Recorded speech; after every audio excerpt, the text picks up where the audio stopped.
Le message envoyé aux Français en nommant Jean Castex, c'est « Arrêtez de regarder Matignon et regardez l'Élysée. Arrêtez de regarder mon Premier ministre et regardez-moi. »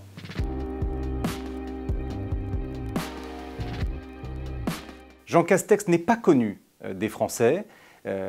Il a pu acquérir une forme de notoriété ces dernières semaines puisqu'il était le monsieur déconfinement, c'est-à-dire le délégué interministériel qui avait été chargé d'organiser le déconfinement. Vous vous souvenez, à partir du 11 mai, opération complexe s'il en est, et opération qui a été considérée par Emmanuel Macron comme réussie.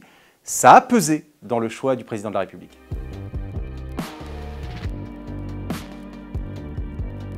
Jean Castex, c'est un homme de droite, c'est un élu local et c'est un ancien conseiller de Nicolas Sarkozy. Donc, on voit dans ce profil-là qu'Emmanuel Macron n'abandonne pas ce qui constitue désormais le cœur de son électorat, c'est-à-dire un électorat parmi nos concitoyens plutôt de centre-droit, plutôt de droite même. C'est ce qu'on a pu constater lors des élections européennes.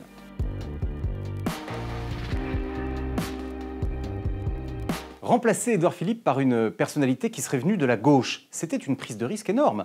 Et par ailleurs, ça aurait été en contradiction avec ce que Emmanuel Macron a dit dans les colonnes de notre journal, interview qu'il a accordée aux Parisiens, où il dit « Le cap que j'ai entrepris, que j'ai lancé en 2017 est le bon, reste le bon ». Et puis surtout, c'était une prise de risque vis-à-vis d'un électorat de droite qui ne demande qu'à être séduit par un éventuel autre candidat à droite. L'enjeu pour Emmanuel Macron dans les 2 ans qui viennent, c'est que cet électorat-là, qui perd Édouard Philippe, et il aime toujours beaucoup Édouard Philippe, il le perd. Il fallait donc, pour Emmanuel Macron, mettre à Matignon une personnalité venant de la droite.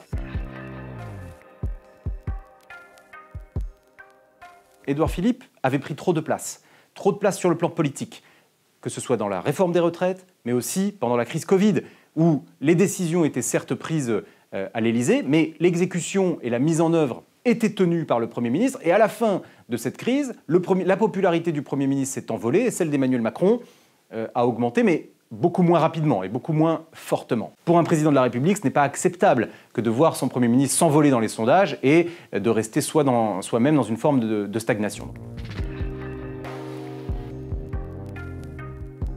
La personnalité de Jean Castex, qui n'est pas un homme politique reconnu, qui n'est pas un homme politique avec une forte notoriété, qui n'est pas soupçonnable d'avoir un agenda politique personnel, il n'ambitionne pas d'être président de la République. Tout cela, c'était très important pour Emmanuel Macron. Parce que, et c'est peut-être l'enseignement le plus important de cette nomination, Emmanuel Macron voulait, pour les 2 dernières années du quinquennat, pardonnez l'expression, mais un exécutant. À partir de maintenant, la politique, c'est l'Élysée, l'exécution, c'est Matignon.